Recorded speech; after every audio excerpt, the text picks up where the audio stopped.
Welcome to the Data Literacy Show, the podcast that helps you build, measure, and level up your data and AI literacy. I'm Alli Torban, the Senior Data Literacy Advocate here at Data Literacy. And I'm Ben Jones, co-founder and CEO of Data Literacy.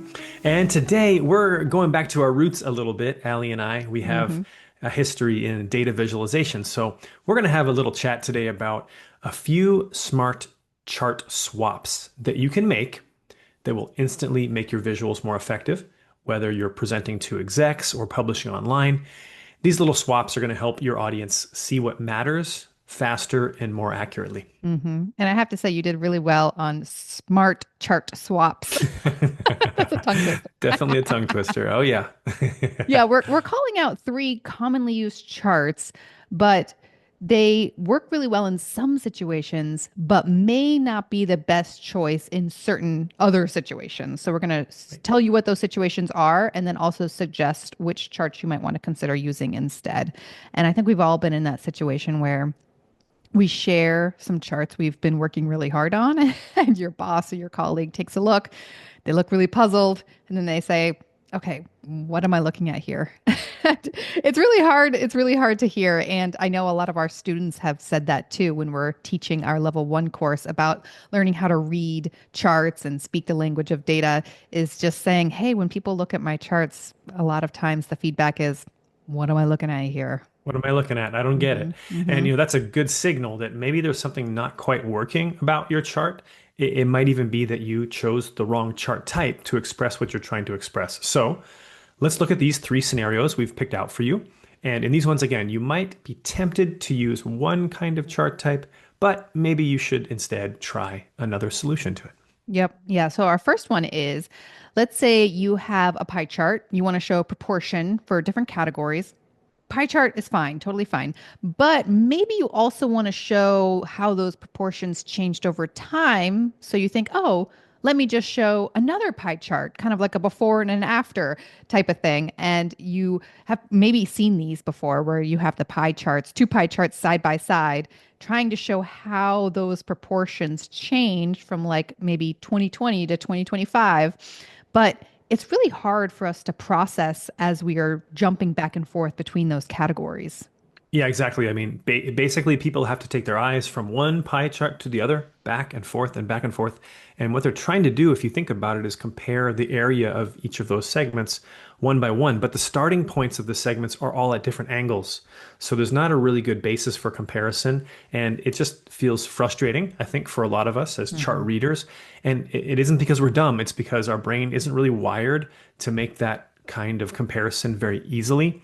So, why not swap that out with a simple line chart? Yeah. And if you are watching on YouTube, I'm going to go ahead and share my screen so you can see an example. If you're listening, we'll talk through it and then you can go to the show notes if you'd like to see actual images of this. So I'm sharing my screen and you can see this is just an example. Let's say you're looking at sales by region from in 2024 and we have different percentages for each region. So we have west, east, south, and north, and each one has a percentage of sales, right? And then we have another pie chart right next to it with slightly different proportions for north, west, east, and south. And your eyes are darting back and forth, kind of trying to compare these segments in space and trying to see which one's got bigger, which one's got smaller. And you can see how tough it is for us to have to do something like that. I mean, you mostly just read the labels, I think, at some Yeah. point, right? Yeah, that's true. And Hmm. then you're trying to remember all those numbers. Someone like me, it's hard to remember. Okay, 42, 36, 24. It's Hike. hard to do that. Yeah. Yeah, so that's the pie chart. That's the situation where, hey, maybe having to compare two different pie charts is not the best thing in this situation. So, like Ben said, you can use a line chart. This one that I'm showing is actually called a slope chart, which is basically like a line chart, but you have 2 points. So, if you're listening, imagine on the x-axis you just have 2024 and 2025 because those are our two data points for the time. And on the y-axis, we have the percentages of sales. So going from 0 to 45%. And for each category, the north, west, south, and east, you have a dot along the vertical 2024 axis. So let's say south is 35% in 2024 2024, you have the dot there. And then Hmm. in 2025, it's 25%. So you easily see this line connecting these two dots. So I can easily see, okay, south went down, east went down, north and west both went up. And so you can see who's at the top, who's at the bottom. You can easily see trends. And it's a quick way to be able to compare these proportions over time. Yeah, exactly. So, I love how it takes time and it puts it on this horizontal axis going from left to right, which is exactly how any of us who have learned to read and write a left to right language like English, that's going to be kind of our natural understanding of or assumption about how time is moving. So this captures that. Even before with the pie charts, the old one was on the left and the new one was on the right. So we had that left to right. But in this case, the slope of the line really just captures the direction of change up or down. And there's just not as much work we have to do to make those comparisons. It's sort of facilitated a lot better. And again, Mhm. especially when there's just two like this kind of a slope chart. I love them. You can right away see the lines, compare which one's steepest, which one's going up and down, and you see it right away. It's just, Yeah. and you can also see them in order, ranking them, first, second, third on the left side and on the right side. So a lot you can do here, I think, really easily and quickly. Yeah, yeah, very intuitive. And it's kind of similar to our next suggestion. This one is if you are also trying to show proportions. Right. So we're going to try different categories here, and they're going to rise and fall over time. And oftentimes, when you're talking about a bunch of different categories, then you might try to go with a stacked bar chart, which is, usually a good starting point, maybe. And it's probably better than a bunch of pie charts. Imagine, Hmm. like you need six of them here, right? One for all the 6 months you're showing from January to June. But you're running into another problem here. And that is that with these stacked bars, it makes it very difficult and, in fact, really almost impossible to track the ups and downs of anything except the very bottom category. In this case, in the image on the screen, the darkest blue category at the very bottom, it benefits from that horizontal flat baseline. I guess the other thing that benefits from the flat baseline is the sum total of all four of the categories. So almost like the very top line, you can see the total in which direction it's going in really easily, and you can see the bottom most category. But the other three that are sitting on top of the bottom category, those are really hard to tell. Are they going up or down? Like take a look at the purple one right here, right? Hmm. Is it getting greater or less than? It's really hard to see because the baseline keeps moving. Yeah, we're comparing shapes just floating in space, the Hmm. area of these different shapes. So it is very difficult. Like you said, you can only really be sure about the category that's on that nice horizontal axis. So if this is great, this is fine. But if you do want to see some sort of trend over time among all these subcategories, something like a small multiples bar chart might be useful. So what that is you just have, so in this case, we remember we have north, south, east, and west.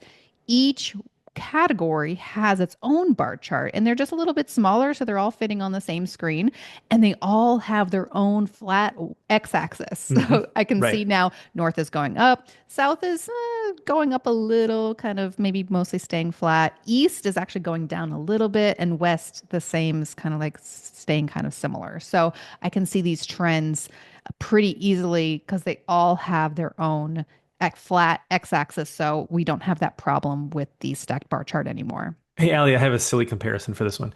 I always thought of this one as like being a parent and trying to treat all your kids exactly the same. So in this case, you have four kids for each of the colors, and instead of one being the favorite to get like the nicest Mhm. everything, Christmas presents, The it gets youngest, which is always the youngest. that's right, exactly. As we all know, as my young sister would definitely disagree with that. But yeah, in this case, you're saying, oh, let's just treat them all the same. They all get their Mhm. own flat baseline, and now it makes it easy. Everyone's happy. No one fights, which of course is definitely not true. Yeah. That's never going to happen. But No. in the case of charts, at least they won't be fighting. And Right. you might be thinking, well, you could also do this small multiples with the line chart. Hmm. Yeah. Why not bring the line chart back? You don't have to do a bar chart for change over time, which is totally true too. You could use a bar chart, but you can also have small multiple line charts, which is also really great and useful. Yep. And one thing to do too, it might pop up, is that what if one value in one category is like thousands or even millions, and another one is only, let's say, around 100 or so. So by breaking them up and giving them their own y-axis, in some situations it might be useful to change the minimum and maximum values. In the screenshot we're showing here, they all have the same minimum 0 and maximum 200. But what if one is 200 and the other one goes up to 200 million? Mm. Well, you could change the scales to still get a sense of the direction of change of each of them. But you might want to call that out so that people don't get confused to think that they're about the same amount. So it's some trade-offs there, but some different ways to focus on communicating or at least letting people see relative change, right? When you have different categories with totally different scale in terms of the values that they have. Right. And that does happen sometimes where you have a line chart and Yep. then there's some values that are very small at the bottom and it just looks like it's Right. almost the x-axis because it's It's very like you can't flat. see Yeah, them. you can't even see Right. it. They're So yeah, the tiny. small multiple would really help. It also really helps if maybe you have a lot of lines, maybe thinking about Hmm. like 20 lines, which isn't a ton, but it is actually kind of a lot, especially if they're all overlapping. You Yeah. could have 20 small grids of line Hmm. charts. And I have seen this before, and it actually works really well because if you're just trying to scan through these different little line charts and see trends, it works Yep. totally fine. Instead of all the lines overlapping, they each have their own little chart. Yeah, I love small multiples. And again, you can use it with any chart type. I've seen small multiples with maps. Oh, yeah, I've maps. seen small multiples with histograms. And as you said, you sort of get this bird's eye view effect where you can really quickly scan a lot of different smaller mini charts placed side by side and above and below each other to find the ones that have the trend that is catching your eye that might be something that you want to take note about. And that could be the needle in the haystack, where if you were to try to put them all on top of each other on the same single chart, it might just be so overwhelming that you just Hmm. don't notice anything. Right.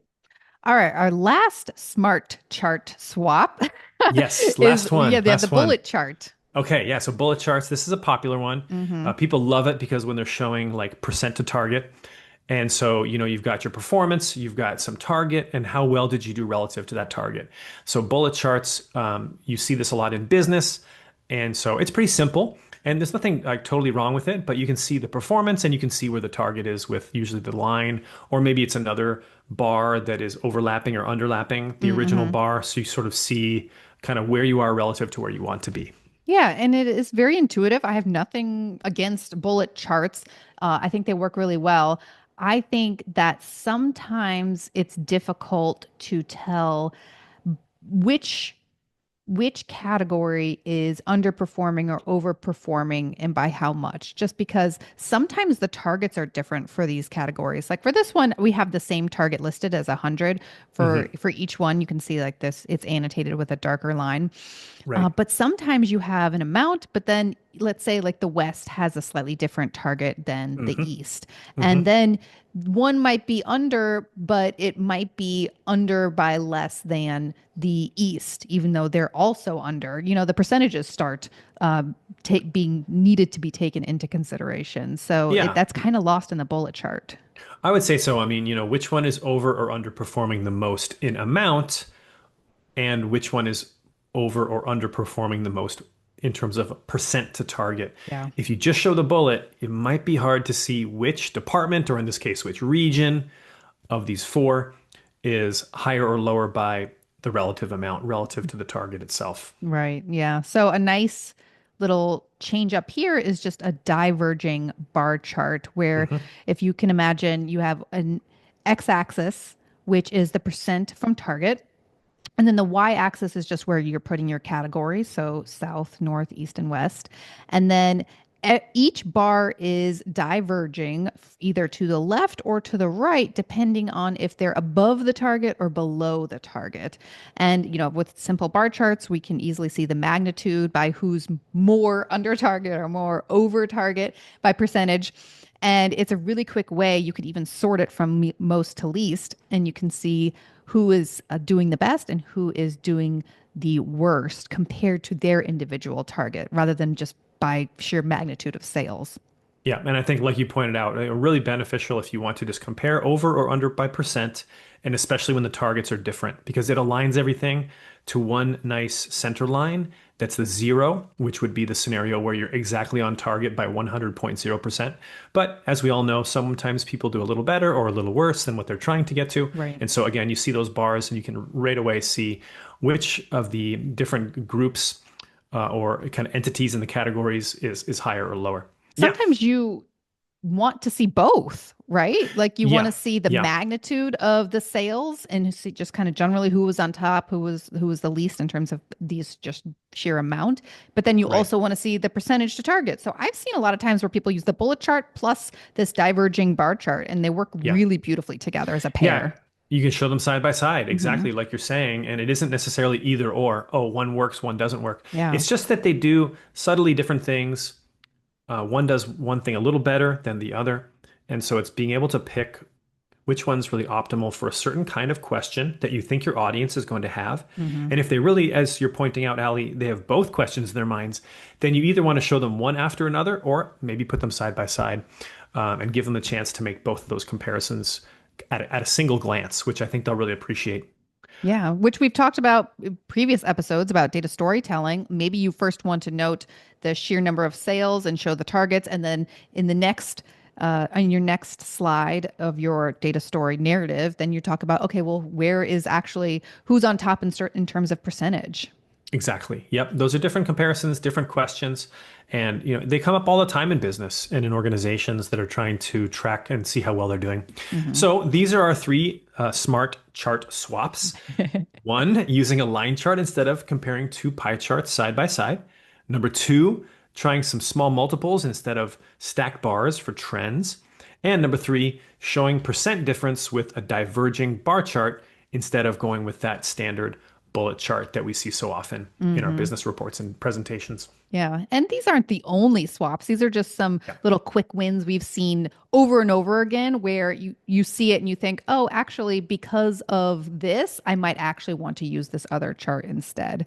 And if you want to go deeper into the building blocks of charts and explore the most common chart types and when to use them, plus seeing a lot of interesting variations, you can check out our on-demand course, which is called Level 1 Learning to See Data. There'll be a link in the show notes. Yeah, that's a great course, and what I love about that course too, right, Allie? Remember when we redid it? Hmm. I think we trade off, don't we? You do a lesson, then I do a lesson, and we go back and forth and back and forth. And we're going through 8 lessons, each one focusing on a certain kind of a comparison that people might want to make, whether that's change over time or Hmm. part to whole or spatial comparisons.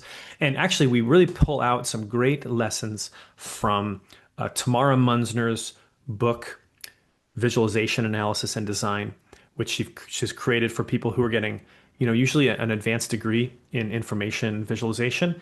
And so, she's been really gracious to put a lot of those diagrams into the public domain, and we've tried to take them and really use them as the kind of the anchor point for a lot of the teachings that come out of that level 1 learning to see data. It's so important for us to be able to read charts effectively, to know what we're looking at and understand chart types and which ones are particularly well suited for which kinds of situations, and really, decode that message, right? And we Hmm. have them everywhere now in our presentations at work, on our social media feeds, in the Yeah. news, and it's Hmm. just really everywhere. So it's an important skill type. Yeah, you got to know how to read a chart in this day and age for sure. You do. You Yep. definitely do. All right. Well, I hope that was useful for you. Thanks for joining us on the Data Literacy Show. If you found this helpful, please share it with another friend who also loves charts. That's right. Chart lovers everywhere. And don't forget to subscribe, and so you'll never miss an episode. We'll keep doing these, and we'll see you next time. All right. Bye now. Bye, everyone.